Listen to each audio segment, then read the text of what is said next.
Welcome back to Invitation Only, the podcast that shines light on ambitious individuals in Dallas with the goal of revealing the most inspiring success stories. My next guest is built differently, literally. He just took first place in the open light heavyweight division and did it with the kind of grit that doesn't come with shortcuts. He's muscle, mindset, and motivation wrapped in discipline and drive. Brought to you by Invitation Only, please welcome Jeremy Dumenil. Hey, thank you so much for having me, KJ. I'm just blessed to be here and have this opportunity to chat with you. I'm excited. Man, I'm excited. I'm talking to a bodybuilder, world class, soon to be, I'm guessing. Yeah, that's the plan. So hopefully going for that pro card here at the end of August. We got 2 shots, one in August, and then for North America, and then one more in December. Now, correct me if I'm wrong. Was this your first competition that you've entered? This was the first competition I've went all the way through with. Back in 2019, I believe it was, I was getting ready for my first show. I was prepping by myself. I didn't have a coach. Then about 5 weeks out, right when you really start hitting that mental wall, it was just too much for me. And I ended up taking about 6-7 months off from even working out. I just didn't have the mental fortitude at the time. Can you talk more about that? Yeah, for sure. So a lot of the prep, once you start getting, you're pulling more calories, you're increasing your cardio. A lot of people don't realize your brain consumes, I believe it's around 30% of all of the carb intake of your body. So what happens is as you get lower in body fat, as you're pulling your carbs back, as you're pulling that food back, you're pulling nutrients from your brain.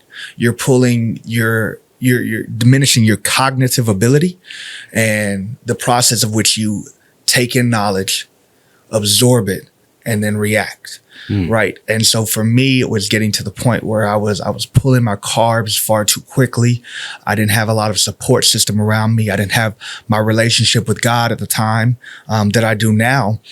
And so I was about 5 weeks out. I remember I was driving over Margaret Hunt Hill Bridge, and just the thought of just swerving off the road came over, and it just stuck a little bit longer than what was comfortable for me at the time.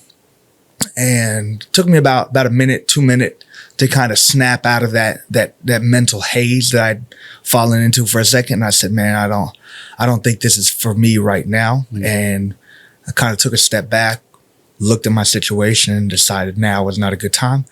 I drove my tail over to Brahms. I got a burger and a milkshake and fries. And, ended the prep right then and there. Yeah. What I like that you took control over when you saw that you were kind of jeering off the path. Yeah. Yeah. So do you feel like you were putting too much stress on yourself? It's I don't know if stress is the right way to put it.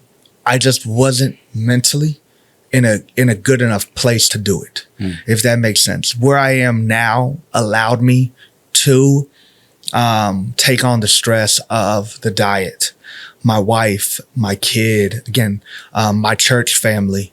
The support system that I have around me now was something I didn't have back then. I was living by myself, the bachelor life. I was running my own business. Everything fell on my shoulders, and I had really no support system. I didn't even have a coach I was working with. And again, now I'm blessed with an incredible coach. As I got deeper into prep this time, I didn't think about my diet. It was, this is what you're eating. This is what you're doing. This is how much cardio you're doing. I didn't think about anything. I just did what I was told to do and just kept it moving. It made things simple for me. I didn't have to waste that energy to worry about what my plan needs to be, what I need to be focusing on, or anything like that. You're a very goal-oriented type of person?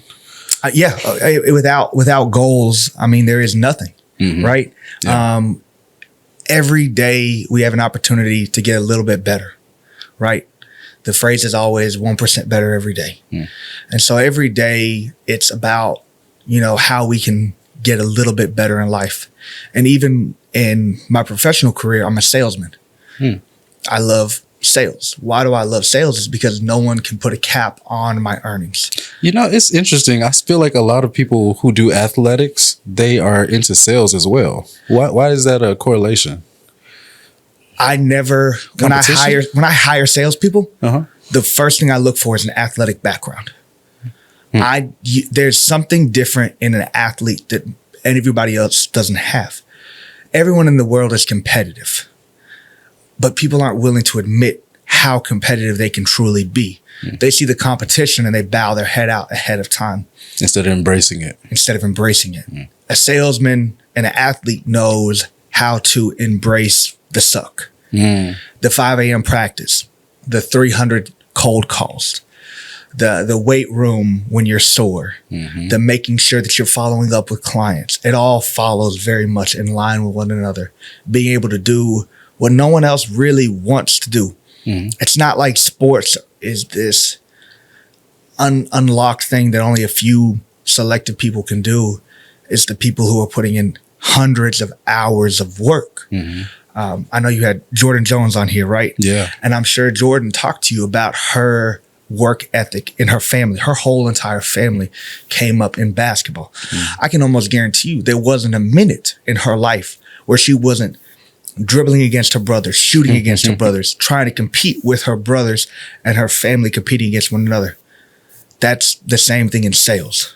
It's when I look at the sales guy next to me, I'm going to make more calls than you. I'm going to send more emails than you. I'm going to close more deals than you.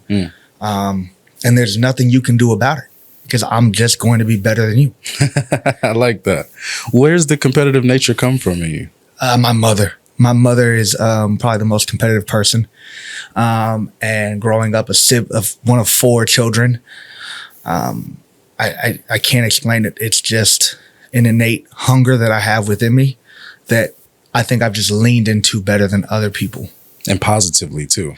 Positively is such an important thing. You've got to have that good balance in your life. The greatest thing for me has been over these past few years, my relationship with God through my church has really helped me hone that in a very positive manner. What do you feel like it's given you or fulfilled in you? What do you mean fulfilled in me? The competition? The relationship with God. What has that kind of, like a puzzle piece, what has it fit in for you? You know, as a kid, you always think I know everything. Yes. Yeah. You learn later, like, I was wrong about a lot. I was wrong about everything. I thought my parents were idiots. Yeah. Same. I thought I was the smartest person on the planet.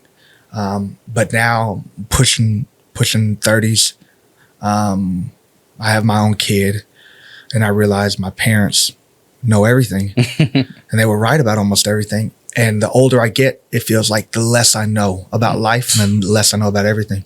You preaching. So God for me has come in that place where I understand how little I know. Ooh. And it allows me to put my faith in someone who knows everything. Humility. Humility. Wow. And so for a person who could possibly carry the world literally one day, a bodybuilder, when you're carrying all that on your shoulders, you have the support of your wife and your family and your church and stuff like that. How much does that mean to you?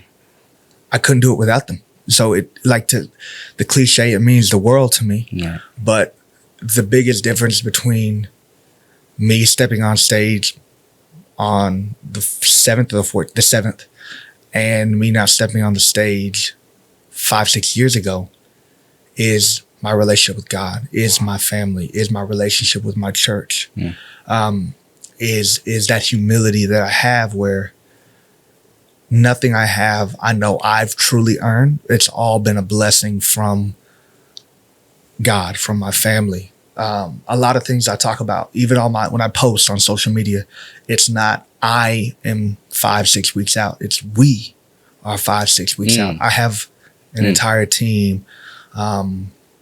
My coach and my family are just right there. They're there for me. Is this a coach that we would be familiar with, or is somebody?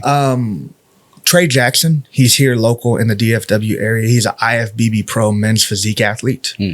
The crazy thing about Trey, around 2014, I believe it was, I was working with a company called Camp Gladiator. Trey was a trainer back then too. Trey and I were more so rivals than working together. And I actually tried to get Trey to come be a part of my team at Camp Gladiator. So I tried to hire him to work for me. Now it's come full circle. Him and I have both grown an incredible amount. And now I'm up underneath him as my coach. He's an incredible coach. He understands who I am, what I need, and the type of athlete I am, and he'll meet me at my level.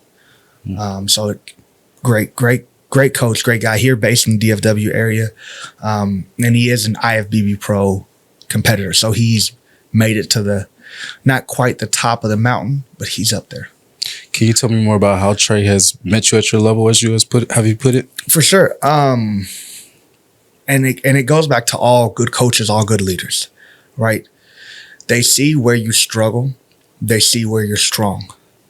If I know that you're good at doing one particular thing, I let you handle that, right?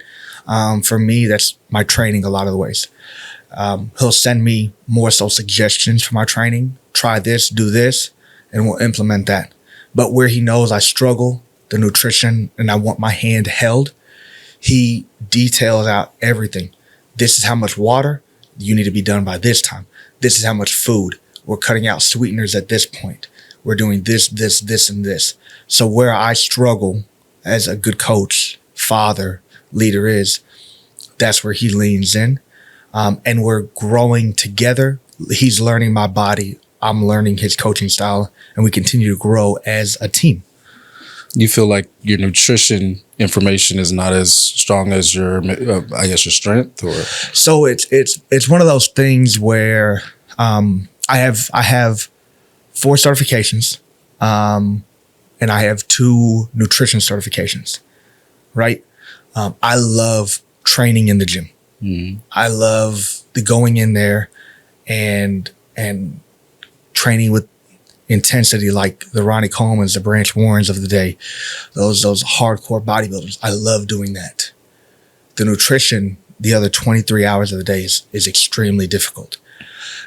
Having to think about what I'm going to eat, how much I'm going to eat, writing out my own meal plan is something that is very arduous and takes a lot of effort and time. And I enjoy lifting. I don't enjoy eating 5 ounces of tilapia with mustard on it. 5 ounces of tilapia. That was kind of wow. That's why you said you texted me before you came here and said, I'm gonna finish my fish. Yeah. And then, is that what you were doing? Yeah, it was wow. So even right now I'm trying to we're reverse dieting. So my diet is about 90 grams cream of rice, half a cup of egg whites, 5 ounces of tilapia. Well, I'm having a post-workout meal like a shake or something like that. Then I'm having tilapia, sirloin steak, a 1/3 cup of rice, turkey, a 1/3 cup of rice, tilapia, and then half a cup of egg whites and going to bed. Is that how you would usually eat if you weren't training? No. Before, no. If I had my way with eating, and I'm talking about not healthy eating, probably look like Waffle House, Brahms, and then a peanut butter and jelly sandwich. So it's not like you. So that must be the part that's really stressful, is like the eating. Yeah. I love milkshakes and I love burgers. That's why I said the eating part is I have a sweet tooth, right? You do cheat meals? Only when I'm told.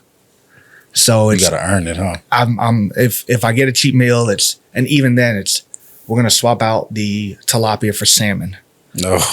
But it tastes great. Or here's a tablespoon of almond butter. I think we're gonna incorporate more burgers. We learned. We went through prejudging, and then after prejudging, we got a burger at this random, the best spots to find a burger are always like a random shed. Yeah, for sure. So we went to a random shed, Yeah. got a burger, and that helped tighten me up before the evening show. So that'll probably be our go-to cheat. But we're going to try to pull in tighter so we can have those cheat meals and fill into it versus pulling back from it. So back to the competition, which you won first place, Mhm. right? In your division. What did that moment mean to you? So, full transparency, that wasn't the division I went down there to compete in. I went down there to compete in classic physique. I missed my height requirement. Go to the doctor, they tell you you're 5'8". You get measured by the judges. They got you in at 5'7" and 3/4. Oh, And so the weight cap for 5'7" is 187. I came in at 193. The weight cap for 5'8" to 5'9" is 194. So it was something I had zero plan on doing for light heavyweight. My plan was classic physique. Now, granted, that being said, we did come in and we did win light heavyweight, which was an incredible experience. I love just being able to get on the stage after 5-6 months of dieting and prep to bring this package. Looking back, I'm again a hyper competitive athlete. So even though I won first place, I look at myself and say, yes, we have a lot of work to do still. So the medal around my neck didn't mean a lot. I went in with the expectation of winning, which is a terrible thing to do. But I went in saying I'm going to win. And that wasn't even something I ever questioned. But I know moving forward, things that we have to work on as far as tightening up the midsection, bringing the glutes in a little bit harder. I need to come in more conditioned for the hamstrings, and we have to pull the tan up a little bit better. Definitely wasn't dark enough on stage. Got washed out by the lights. So there's a lot of things that I learned from the show. First place is great. Everybody wants to win. But first place doesn't mean anything. It just means you were the best that day. Right. My goal is, again, to go on to North America's, win North America's, which would make me pro. I didn't bring a pro level package to that stage. I have to bring a pro level package to go pro. And then from there, continue to grow and then hopefully win a few pro shows. So it felt great in the moment. Having the medal around your neck, everyone wants to win. But I want to win at a higher level. And so now it's just picking up where we left off, assessing how we looked from posing, tan, diet, nutrition, making adjustments and coming in tighter, bigger, and harder. Man, it's much more to it than people think about, huh? Yes and no. At the end of the day, it's just a bunch of naked dudes on stage showing off their muscles. Man, speaking of, I looked at the picture you posted on Facebook. I was like, what is that muscle? It was like a small muscle in your leg, but it was like a thick muscle that you obviously had worked out. I'm like, how did you even target that? So, are you like, was it on my side or like I'm gonna on have the to front? show you, man. Because I told my wife, I was like, do you see this muscle in this guy's leg? She's like, is that Jeremy? Yeah, that's Jeremy. Let me show you, man. Was it the picture of me with the trophy? It was when you returned to the side. Yeah. So that's your hamstring. But this okay, this muscle right here. I don't know what that is. That little bit. Yeah, that's your hamstring. All of that's hamstring. I said Jeremy leg looked like a chicken wing. Yeah, so that's called I think that's either side chest or side tricep. So what I'm doing there is my right leg, which is my leg in front, I'm letting that hang. I'm trying to show off as much of that hamstring as possible. I'm pushing my left knee into my thigh to push that muscle out even more. Dang, even posing. I didn't even think about posing. Yeah. Is that hard too? It's terrible. People don't realize it. Controlling your stomach, because again, You're butt naked on stage. Yeah. Like, call it what you want. I got granny panties on at the best. Man, you look good though. At least you look good and not up there with a belly like mine up there. and you've got these NPC judges. All of these judges have, I believe, they're at least IFBB Pro. So they all know what suffering looks like. They all know what diet looks like, and they know the body better than anyone else. So they're sitting you, and it's crazy. You pay money to go on stage naked and get judged at. It's like the ultimate form of hazing and bullying. Facts. It sure does look like that. And so it's they move you around, tell you, let me see it from the back, from the side, and they're just sitting there writing stuff down. Wow. And you're I know for the overall, we were on stage for about 7.5 minutes. On stage for 7 minutes? 7 minutes, nonstop. Just posing? Posing. That was for the overall bodybuilding. So I won my class. I didn't win the overall. The overall was won by a super heavyweight. He was about 247 on stage. What are you at right now? Right now I'm at 210. 210. On stage I was 193. Dang. How much body fat do you have? On stage I was probably like maybe somewhere between 6 to 8%. Is that like where you kind of want to be? I need to be lower. I need to be closer to that 3 to 4. Whoa. I need to. We got to tighten up a little bit more. We got to pull in harder. Coming from, I started at 250, dropping down to 193. I lost a lot of weight, and quickly as well. I need to hold a lower body fat for longer.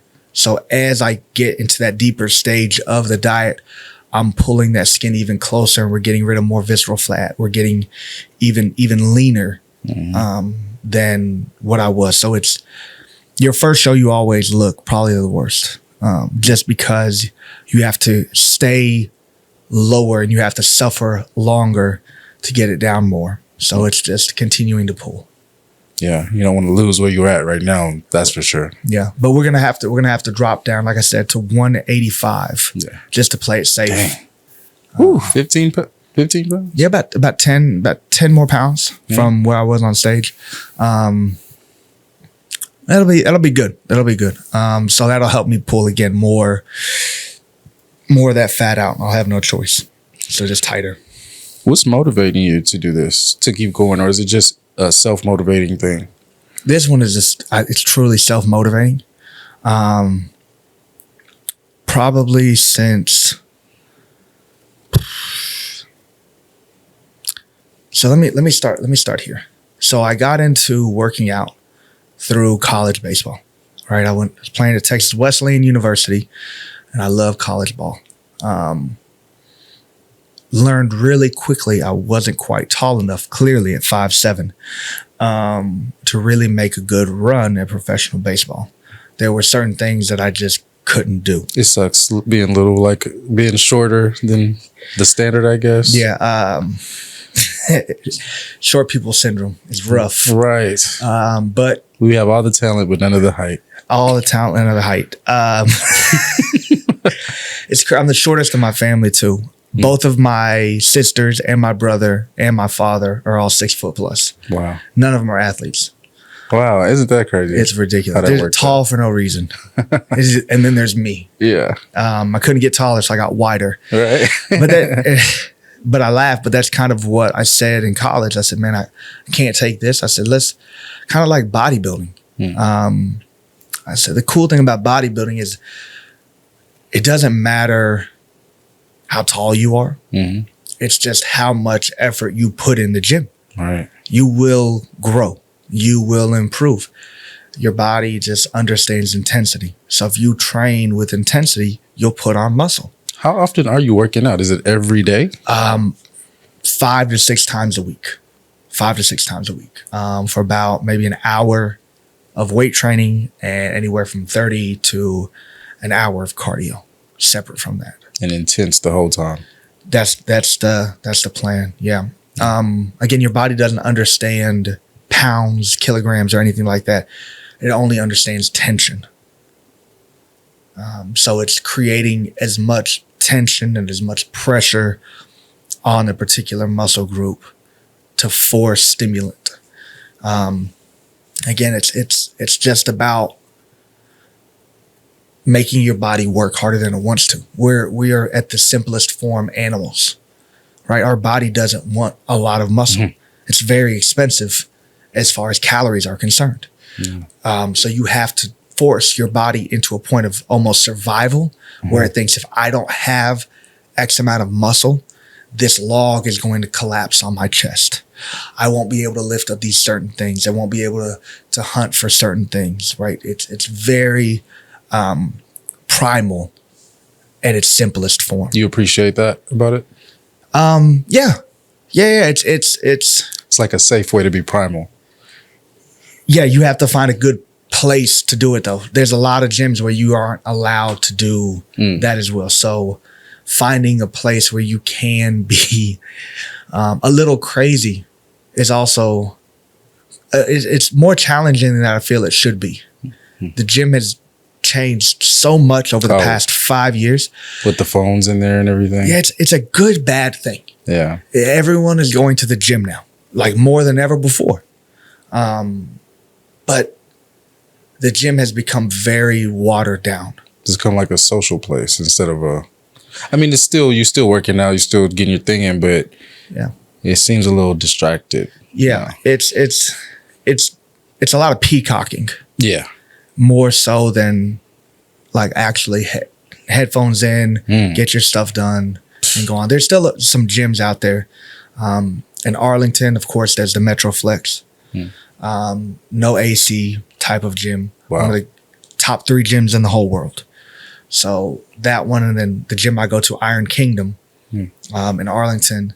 Again, it's a lot of bodybuilders, loud music. If you scream, you throw weights, it's not a problem. It's more so a problem if you're not really putting in the work. If you're kind of just messing around, that's when people look at you crazy. Why are you here? Yeah. And then, so imagine this, right? And I'm probably moving off topic. When you see somebody who goes to jail for a good amount of time, right? They come out and they're in really good shape. But all they've done are push-ups and squats and maybe some pull-ups. Why don't people look like that if they just go to the regular gym? Too distracted. It's something about the environment. Yeah. Again, our bodies are created to survive. If we're in a situation of high stress, high aggression, very, very primal type of state where people are just mad and you're legitimately fearful for your life, your body will adapt and it will grow. They're putting on muscle in gyms because they feel it's how they can stay safe. So for me, there's essentially just 2 types of gym I like the Metroflex in Arlington. It's a garage. It's hot. There's no AC in the middle of summer. And you've got dudes in there who are 300 plus pounds screaming their head off. You've got loud, angry rock music blaring. And you've got unholy things being said. And it just creates this very hostile style environment. That's kind of the best gym to train out of, only because, again, it creates this environment of, if I am not growing, there's a chance I may die. Yeah. Like, you should be a little afraid when you're in that type of gym. Yeah. I don't know if y'all ever saw the videos of Ronnie Coleman at that gym. I don't think so. The most winningest Olympian ever, greatest bodybuilder who ever lived. He's a police officer in Arlington, Texas. He trained out at the gym in the Metroflex with Brian. Just aggression, rage. And then when you leave the gym, you just listen to soft jazz music while you drink your protein shake in the AC. Yeah, dude. That is funny. I don't listen, like, outside of the gym. Like, I have gym playlists that if I listen to it outside of the gym, it's just like, ugh. It doesn't feel right. You got to be in that condition. Yeah. This is aggressive. Like, I turn my own nose up to it. Like, what is wrong with me? Interesting. But like, go in there and just let out everything in the world. Any pain, problem that you had, you just try to absolutely kill yourself in the gym. Yeah. And you go wipe off the sweat, take a shower, and you go home and smile to your beautiful wife and son and act like none of it happened. I love that. That's a great way to put it. I just started working out again. Yeah. I go for my lunch breaks. And, something about it is like I said, it's like being Superman. Like, Yeah. you go to the gym during your lunch, come back to work, and you've leveled up. And Yeah. nobody really knows it but you until they start seeing your legs slimming down or your whatever. But yeah, it's a great feeling, man. Just to let it all go take that shower at the end, leave it, and then now back to I guess your life, whatever. It's that hard stop that where you can close the book. Like that shower at the end of the gym session. It's just like, okay, I'm done with this. Yeah. And then my thing is I love working out first thing in the morning. 4 a.m. is my favorite. After I work out at 4 a.m., nothing else will be harder than the workout I just put myself through. Facts. It's all downhill. I got up at 3 a.m. I ate food. I tried to kill myself in the gym. I showered, and now I'm like, life is good. Yeah. Nothing can get any worse than this. That's facts. Something about it. And then, of course, the release of endorphins and all that. Like, it's something about it. It's like that runner's high, all those things. It's like a clarity you get. Yeah. So I can understand you being that big. You must be pretty clear in your head. Yeah, man. It's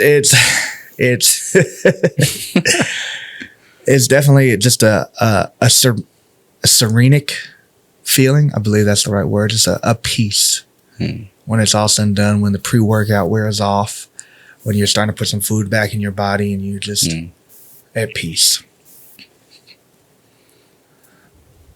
I pretty much asked them. I didn't even look at the questions. You just naturally went into them. But let me make sure I didn't miss anything. Yep, you answered the diet questions. Do you have you ever heard of something called intuitive eating, where you kind of like eat based off what you feel like your body might need?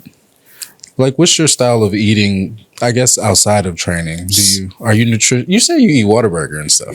Yeah. So let me answer your question with a question. How do you feel about intuitive spending with your finances? It's not planned, and I usually miss something. I forget something. So yeah, when I talk to people about nutrition, I always relate it to money. When I look at nutrition, money, and spirituality, I feel like all these three things are one and the same. And so let's talk about nutrition for a minute. Every day you have a basal metabolic rate, right? Your BMR. That's the calories you burn at rest, right? That is dependent on your age, your hormone level, your muscle, and a few other factors, right? If you were to lay on this table for 24 hours and do nothing, this is the amount of calories your body would need to sustain everything the same. The fat, the muscle, your organs, everything. So we all have a basal metabolic rate. Then we have our activity calories. And so that is the calories you burn through doing day-to-day activities, right? And then you have the additional from exercise and then from your cardio, right? So you take those four numbers and you put them together, right? You can find your basal metabolic rate through doing an in-body or a DEXA scan. Those are about 80% accurate. You then throw about 20% of that number. So let's say your basal metabolic rate is 1,800, right? Then you take 20% of that because you have a pretty sedentary lifestyle. So you can throw another 360 calories on that. That puts you around 2,160 calories for the day to maintain, right? So if you were to hit 2,160 calories every day, you maintain exactly where you are. Then you incorporate weight training and cardio, and that number continues to rise. So let's say with weight training and cardio, that puts you around 2,500 calories, right? a pound of fat is about 2,500 calories. Damn. Right? Wow. And so the average person, a healthy standard is about 1 to 2 pounds of fat lost per week. Okay. Right? And that's, again, with women, your cycle and those things will adjust your scale. So if we're going to say all things are even, 2,500 calories. So that is from your basic metabolic rate plus your activity plus your training. You want to take about 300 to 400 calories away from that per day, and you'd lose about a pound a week, right? That's a very particular number, right? It is very easy to go over that number. Most people with intuitive eating, again, most people, someone out there could probably be like, I do this and I lose weight. Most people, they don't understand intuitive eating. They're going to overeat or they're going to eat incredibly well. 300 calorie deficit Monday through Friday. Weekend comes, they're at a surplus. You go and get, I just went blank. What's that chicken and waffle place in Oak Cliff? Off of Jefferson's. I was going to say Rudy's. Rudy's. You go get Rudy's one time. What's that? 2,200 calories, probably in one meal. You put on a pound for the week right there. Dang, one meal. More than likely. That's so amazing. I think that's where most people mess up. And then most people get this idea of, I need to lose X number of pounds in X number of time. We don't put on 20 pounds in a year. Most of us, we leave high school. There's always a trend. How much do you weigh in high school? How much do you weigh now? And if it's been 10 years and you put on 40 pounds, that's probably 4 pounds a year. That's really not that much. You went over your caloric surplus. That's what, 50 calories a day that you went over? That's like 4 gummy worms. Wow. Every day. That's amazing. And it's just, again, 1%. You're either taking one step forward or one step backwards. But over time, these little bitty things add up, right? It's these meticulous details that we often overlook that over a period of 10 years accumulates to something great. I was listening to this while I work. I like to listen to like YouTube videos. There's this island in the middle of I can't even remember. It's between 2 countries, right? I think it's in the Pacific Ocean. The island was created from literally nothing but bird poop. But what? Bird poop. An entire island was developed because the birds would land on this rock for 100 million years, And just poop on that rock, and then keep going. And the island ended up holding, I think it has like 5,000 inhabitants now, right? And it's its own country. I'm gonna look that up. That's amazing. It's this big. It's a big deal because Bird of the Poop Island. Got it. the mining, the underwater sea mining that's going on, and all of that situation. There's billions of dollars of metal, and they've created this system where you have to have a parent country, and that island was actually big in World War II because of its sulfur. Australia was mining it for its sulfur again. Another story for another day. But something so small that you wouldn't even think about, just a bird pooping on this rock. But over such a long period of time, it created something like an island where thousands of people can inhabit it. And those are the type of things that people miss too often. Consistency. It can go one way or another. And it's the smallest details, the littlest thing. And it's so, to get back to it, intuitive eating, 99% of the time won't work. And then it's like people say things like that, but it's also like people train their intuition. Like you don't just want to be intuitive out the gate. You need to have some training first on what way you should go in those moments before you can just start being intuitive. But again, how long did it take you to handle your finances as an adult? Yeah. It took me almost 12 years before I created a decent system with my finances. And it's called, as soon as my check hits, I pay all of my bills immediately. And then I see what I have left over. Yeah. Yeah. And that's kind of how we should handle our diet. Okay, I have my calories for the day. I'm going to base it around 3-4 major meals. Yeah. And then what do I have left over?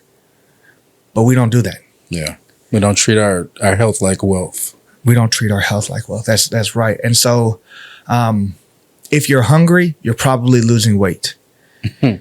That's That's funny. I mean, if we want to, okay, let's do an intuitive diet. I lost weight when I was hungry. If you're hungry, you probably are in a caloric deficit. If you're not hungry, you're probably not in a caloric deficit. There was no point in me losing weight where I've ever said, wow, I couldn't eat a whole nother plate of that. Or wow, another 5 ounces of tilapia, another 2 cups of rice would be amazing right now. I could have eaten that meal 2 more times over. Wow. And then been satisfied. So it's not even getting to the level of satisfaction for me for weight loss. It was, I'm still hungry.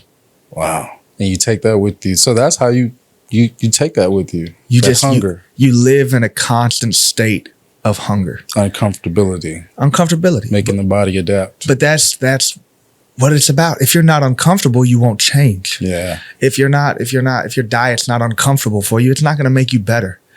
When people tell me all the time, I can't eat this, I can't eat that. I don't want to eat cream of rice at 3 a.m. But that's what I have to do. I don't want to eat just tilapia and chicken breast. And I want to go. Jonathan's is the name of the restaurant. I want to go to Jonathan's. I want the chicken and waffle. I want to smother the gravy on top of it. I want to go to Cece's Pizza and get the sticky Cinnabons. I want to do all those things. Yeah. But I also want to be a winner. And can't do both. You can't do both. And that's something that you have to accept if that's what you want to do. There's sacrifices that you have to make. I think there is no gain without sacrifice. You're not going to, just like you say, you don't grow if you stay comfortable. Yeah. But that's with everything. Anything in life. If you're comfortable, you're stagnant. And they always teach you never drink water from a stagnant river. You only drink water from a flowing river. Yeah. And so if you look at yourself right now in your life and you said, man, I haven't progressed recently in my career, with my family, my religion, with my finances, with any walk of life, it's time to take a look at yourself and say, what am I doing to get just a little bit better? Am I opening up my Bible app every day? Am I reading my devotionals? Am I trying to map out my finances a little better? Am I trying to save for retirement? Am I being intentional about dating my wife? Right? Right? And I think that's something that is, again, not to move this to a marriage podcast, but being intentional with your significant other, making sure my wife and I have a date night every Friday. We drop the kid off, and we go spend time with one another, one-on-one, and we try to fall back in love with each other. Because it's so easy to fall into the rut of complacency. And it's a rut. So how to be 1% better every single day. Great words. Is there something that you wish well, let me start over. Is there something you wish someone would have told you in the beginning that would have helped you in this process?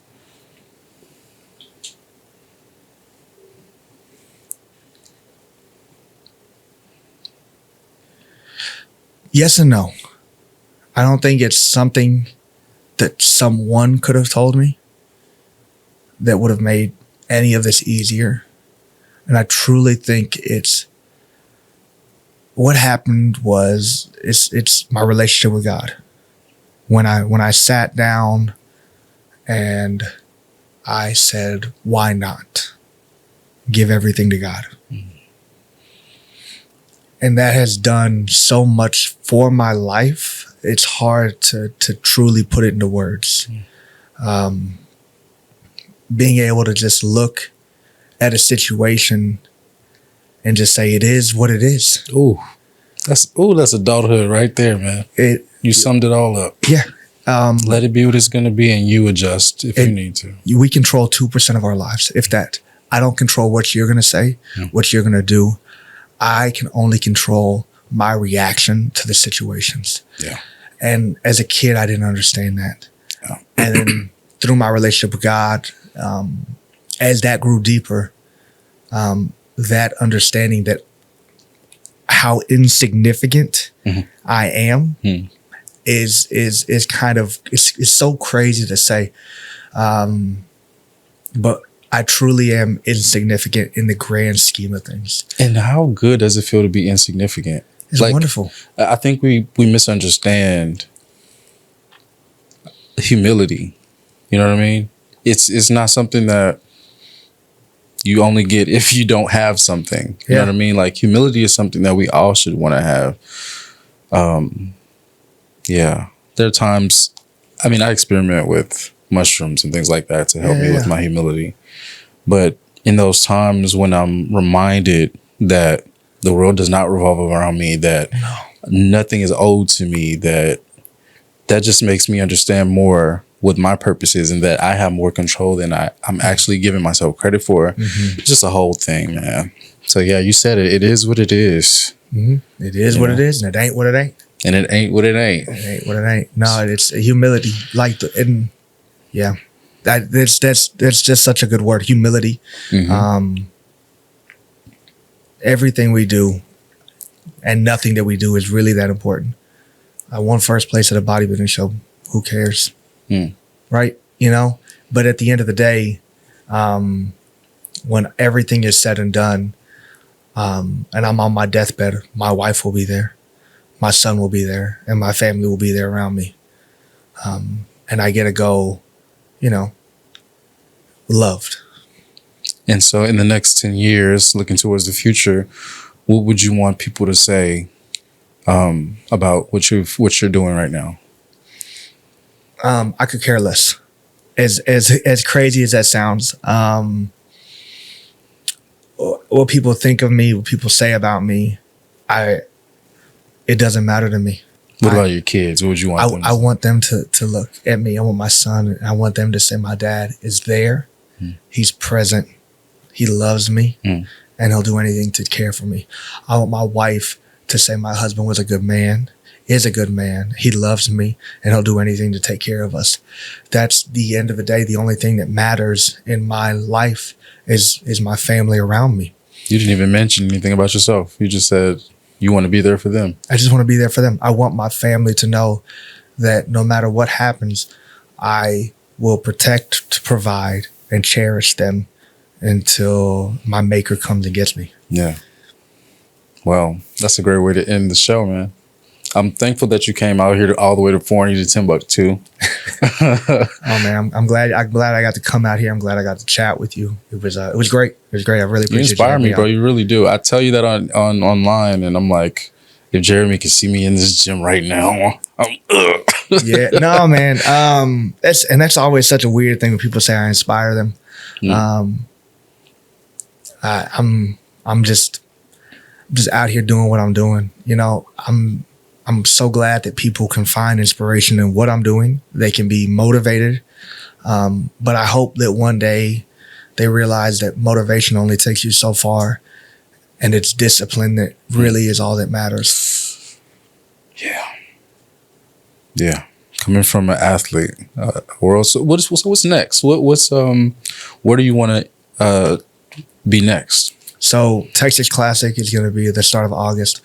I'm going to come down to 185. I'm going to win Classic Physique, Class A. I'm going to win overall Classic Physique. And then I'm going to go on to North America in Pittsburgh. I'm going to win my pro card there. And then from there, we have about 20 pounds of weight cap that we can mess with. So we're going to see how much bigger we can get while staying under the 210 weight cap. I think it'll put me at 5'7". And then go for some pro shows, try to win a pro show.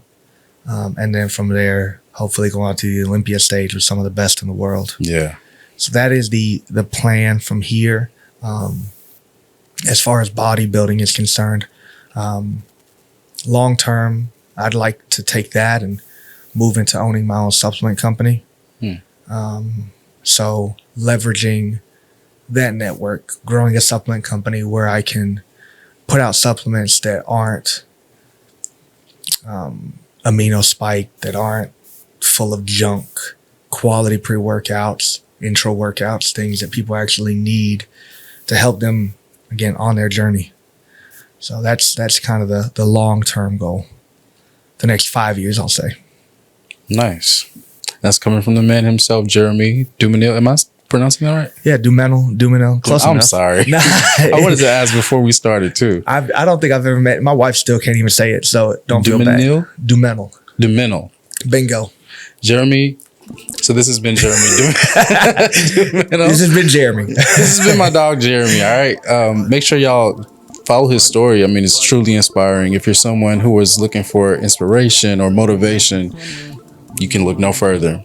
Thank you again for coming, and I would take a shot with you, but we'll just say congratulations for your first place. I appreciate you. Yeah.